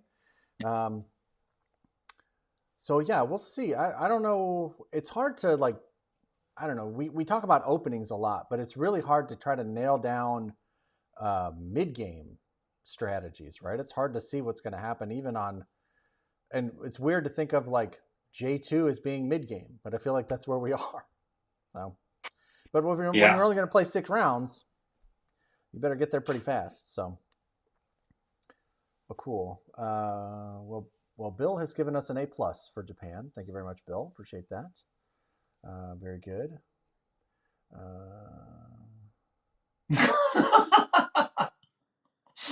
Axis. Italy was C+. Love Japan, but didn't like Germany. Italy was fine. That's fun. I really like Italy. Play. I mean, Italy took Egypt. What more can you ask of them? Right, exactly. And maintain the rest of their fleet. That's pretty good. Yeah. They didn't lose any now. What? Come on now. We should concede now? No. No. There you go. That checks out. Passing grades, but I'm sending a letter to your mother. That's probably a good plan. All right, so we've got oh man. All right, so we're moving around along here. We've got that takes us over to Who's up next? What's up? How do you play this game? I can't remember. I mean, Russia normally is, but I kind of think we should just skip them this time. Go straight to Germany. I think you're right. Let's go. I think that's probably a good plan. Nope, we turn it over to the Russians for Russia 2. I'll be interested to see what you guys come up with for Russia 2. You've got a lot of fun options that should be interesting to see how they play out. I'm looking forward to where you guys are at with this. And yeah, it'll be in. Yes. Okay, so it's time for prizes, my friend. And I have to say, I would like to tell you that I had planned in advance what we were going to give away. And we decided last time that we were going to give away a couple of one, maybe two per week, or per stream, so there wasn't all just one big like blam. But so that's what we're going to do. Cray is asking, or Charles rather, is asking what the income was for Russia 2. Russia's starting with 26 IPCs this time. They, I believe they spent all 24 last time and collected 26 because they took Eastern Ukraine and Belarusia. So they have 26 is the answer to that question. And I recommend 2 bombers. That's what I would buy here. I think that is probably the best. Definitely. Play. Maybe a battle. That you could still do the battleship option. We talked about this for round 1. You guys chose in to season 5. Yeah, season 5. You still got that port open. You could do it. What if you dropped a battleship and a sub there? Italy would be in a lot of trouble. See, I'm trying to work it out now. I'm wondering if you dropped it in the Caucasus. Right? Like imagine. So there's no destroyer down there. There's not. Yeah. Oh no, there is. We bought a destroyer. No, we bought one. Could you build a battleship and put it in the Caspian Sea? That's my question. Yes. Yeah. You can't. Actually, you cannot. You cannot because it's not a name. There's not a numbered. Right. It's not a numbered sea zone. I'll see if I can pull a fast one on you. Right. Exactly. All right. So what are we going to give away? Let's talk about what we want to give away. We got a bunch of stuff. What do we want to do? You know what? We got 100 members. Let's do something big. Let's do a couple. Let's see what we got.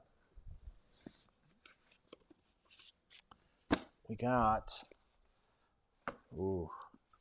All right. Are you guys feeling new or old?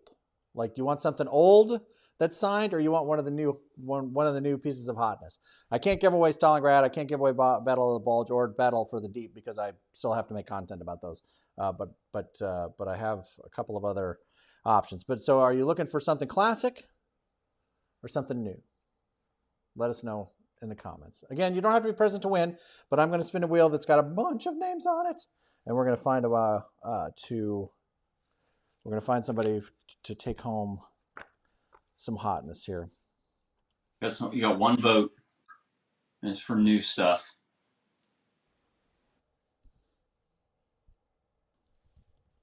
'42 edition signed rule book, signed by Mr. Larry Harris himself. Put something out there for someone under the age of 40 to enjoy. Okay.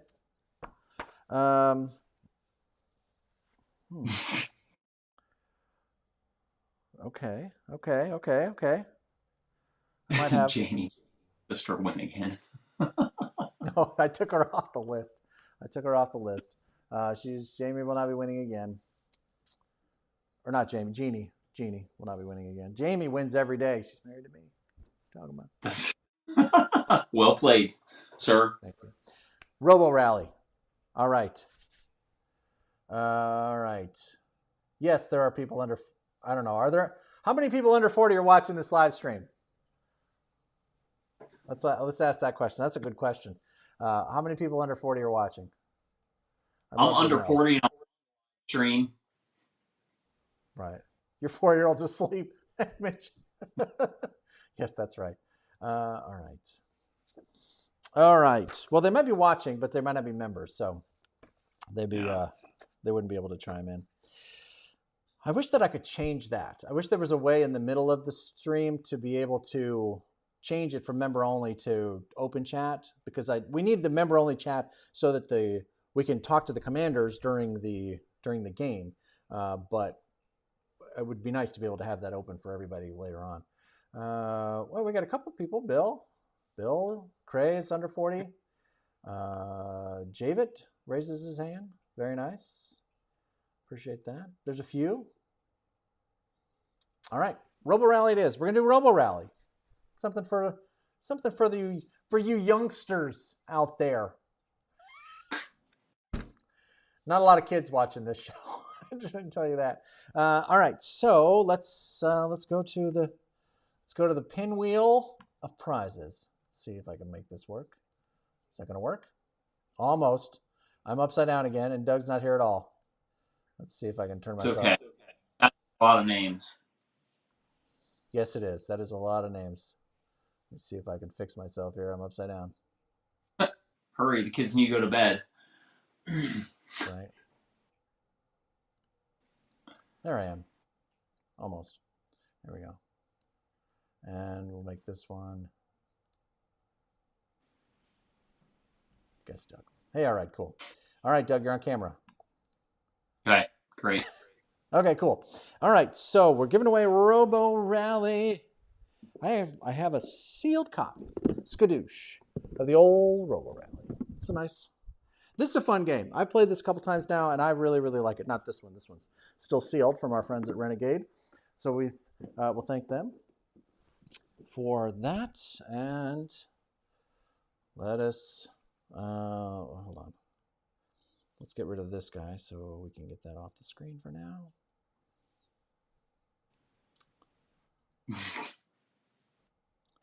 Oh, here we go.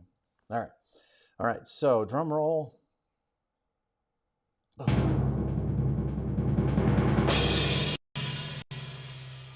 We're spinning. Who's going to win Robo Rally? John Kuntz is winning Robo Rally. Congratulations, John. We will need you to reach out to us. All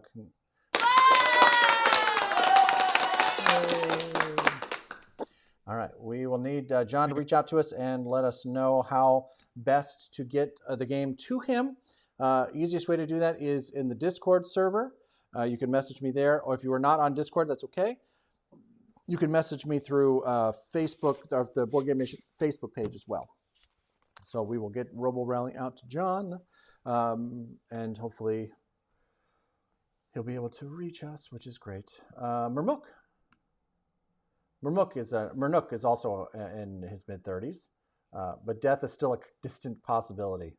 It's never zero, my friends. In fact, that number is always 100%. No one gets out of this thing alive. That's what they keep telling me. All right. What else? You know what? I got just a thing.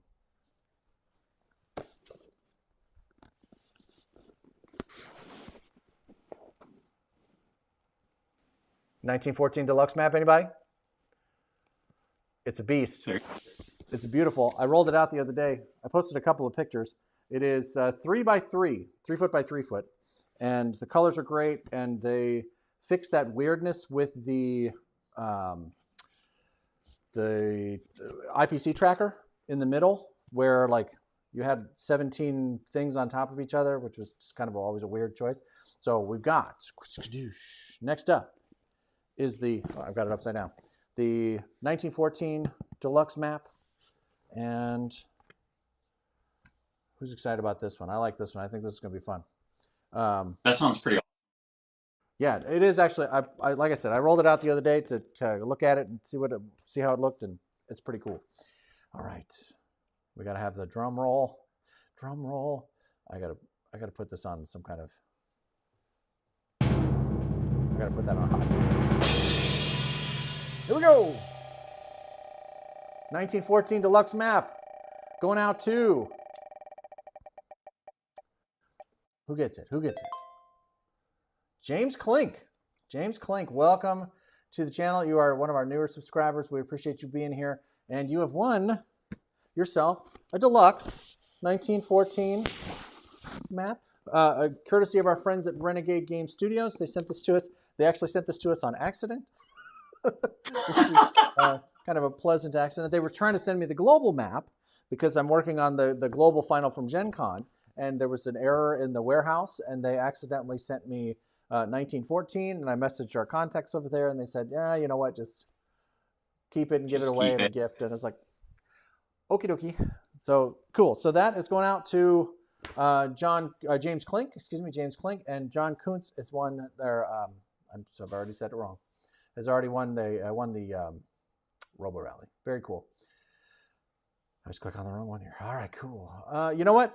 I'm feeling froggy. Let's do one more. Let's do a signed rule book. We got 100 members. That's I like amazing. it. You got We get a clock. All right, which we just did 1914. So we'll hold on to that one. We'll do a 1942 rule book. Smells like 2012, but it's not. It's 2022. That's when this one came out. But it is signed by 23. It is signed by Mr. Harris, and these are great. These are great. I love it. All right, so 1942. Oh, right. Oh, hold on. Thank you. I've just been told from the control booth that we have something amazing has happened. Sky the Blackbird has gifted 5 Board Game Nation memberships to some fine folks here. Menduco Dark Leaf Investigation and Security Services. I feel safer already. Nashurko is here. Cheesemeister. Oh, man. Cheesemeister, tell me you're from Wisconsin. And tell me where. All right. Craig got 5 more members as well. When did this, what? It's like Oprah tonight. You get a membership and you get a membership. That's Jamie. All right. So awesome. Well, very, very kind friends. We really appreciate that.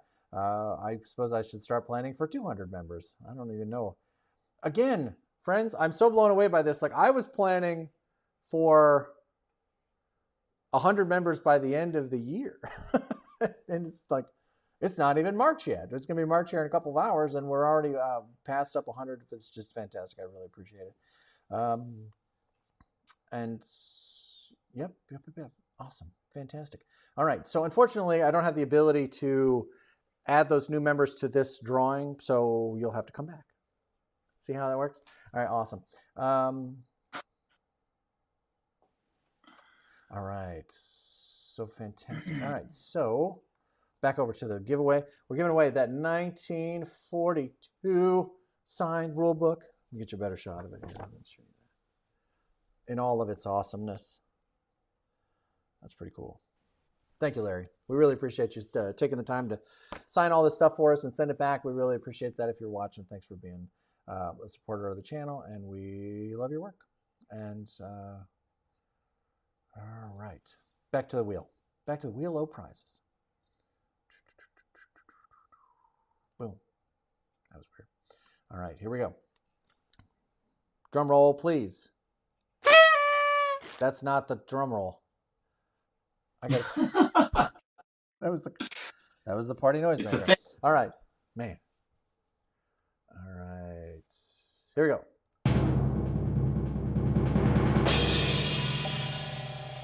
For the 1942 second edition signed rulebook, signed by Larry Harris, goes to our friend and yours, Motu Ewa. He actually got a gift membership last week.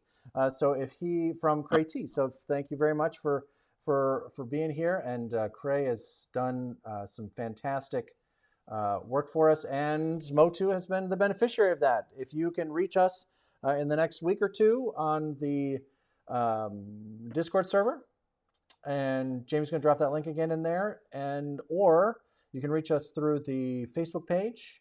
You can message me there, which is fantastic. And we will make sure that we get this over to you ASAP.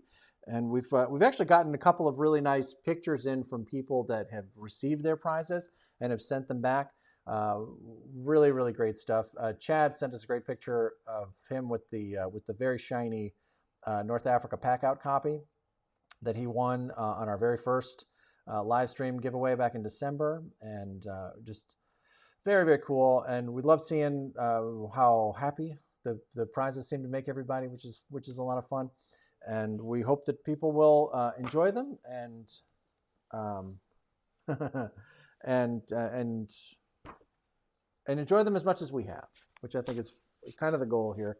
So unfortunately, Dave, no, I did not hit the add a prize to spin again button, though there are two of them on here. You know what I should do? I should add one of those every week. Like, you know what? That's what we'll do until one of them hits. Otherwise, we're going to run out of prizes.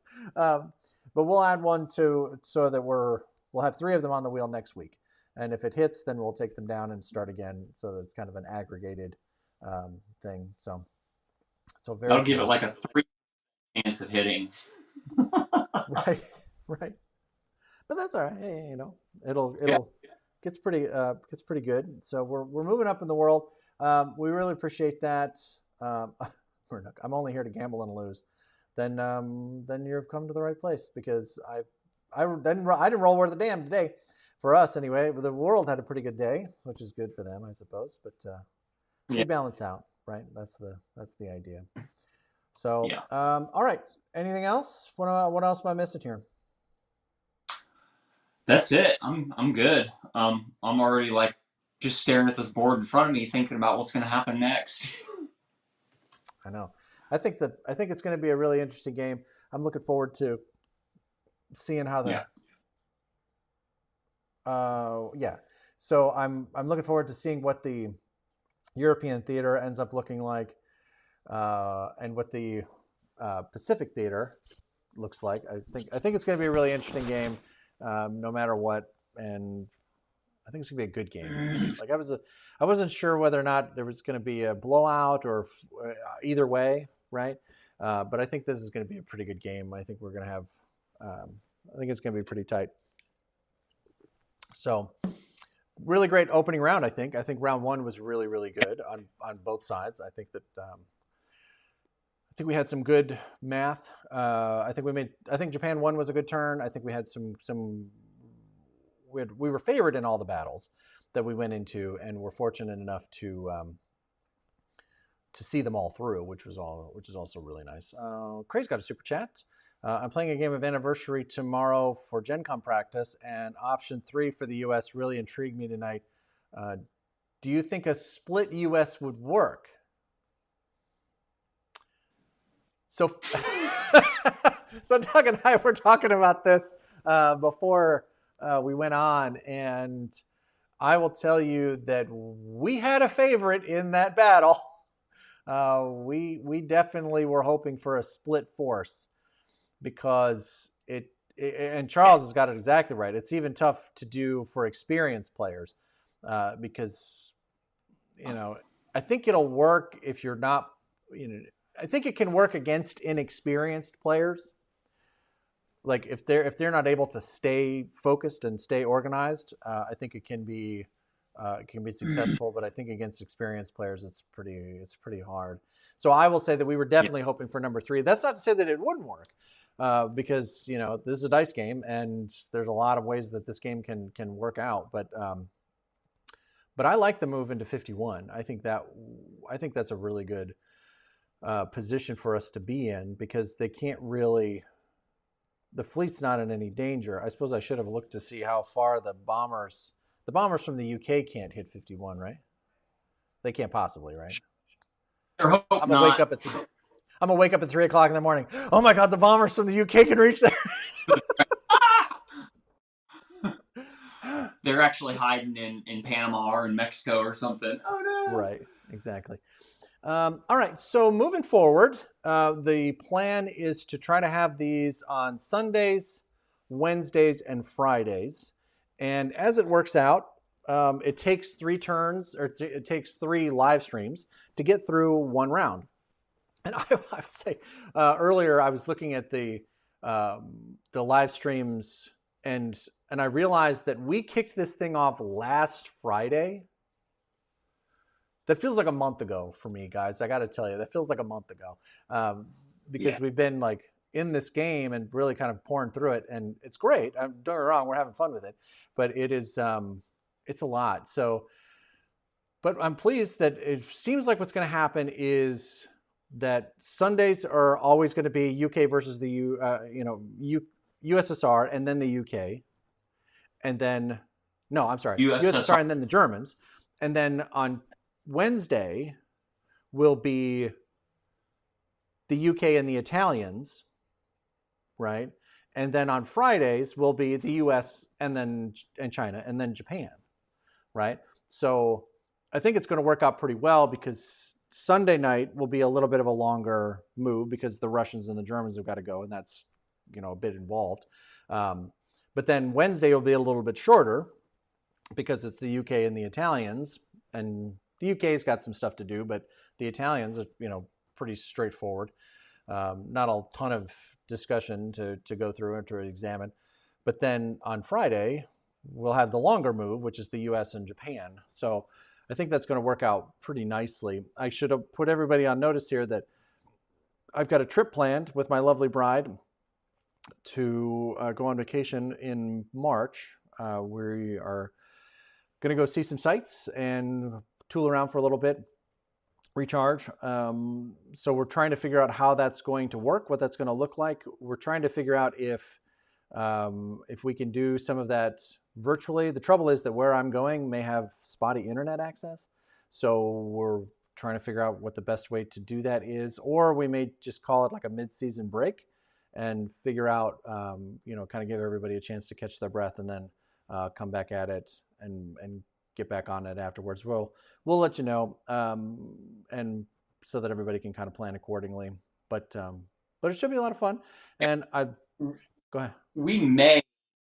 It's TBD. Hopefully, I'll know next week. But we might be traveling for my kids' spring break, which is the last week of March. So I don't know yet. Okay. So yeah, we got things to, life could be lifing, as they say. So we'll do our best to make sure that we keep these as regular as possible for everybody, particularly the commanders, who, again, thank you very much for taking the time to study the game and have those conversations in the world chat and talk amongst yourselves, and then to fill out the form and actually submit a set of orders to be voted on. So we really appreciate all that. Charles wants to see the board one more time. Yes, we can do that. Give me 1 second here. Doug says no. I'm sorry, Charles. You've been cut off. No, I'm just kidding. Here we go. We'll put you back over here. This will put Doug back on the screen. Table down. Okay. Was there anything particular you needed to see here, Charles? I can point something out or call it out for you.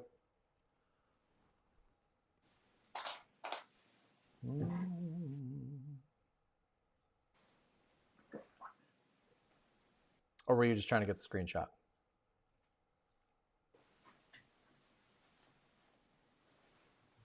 Okay. All right. So you're good. Any other questions, comments out there that we need to talk about before we let everybody go and tell everybody to have a great weekend? We got 3 winners tonight. That's very exciting. We're now up well over 100 members, which is very, very cool. Thank you again to all of the gift memberships, to our new members that are out there, and for all of the super chats and the support for the channel, and for everybody just watching. We really appreciate everybody being here. So I think that is going to wrap us up for today. And if you've won a prize, congratulations. Please reach out to us in the Discord server or through Facebook. If you are interested in Battle of the Bulge or the Stalingrad or Battle for the Deep or any of the other Renegade products, please use the link that you will now find in the chat. And we will see you all on Sunday night at 7 o'clock today's Friday. Yes, today's Friday, so that'll be Sunday. So Sunday night at 7 o'clock Central Time. And that will be Russia 2 and Germany 2. Thank you again to Tom Haver for being here and wearing a fez, because Now I feel like I have to wear a fez on Sunday. I'll send Doug a sombrero or something, and we'll make something happen. It'll be fun. Right. All right. Awesome, guys. Doug, anything else? Anything for the people? No, I'm good. This was fun. Interesting round. A very interesting round. I think this is good. I'm digging this game. I think this is fun. I think it's working out pretty well, and I'm excited about it. But all right, guys. Thank you so much for watching. We will see you on Sunday night. Good night. Bye, everybody.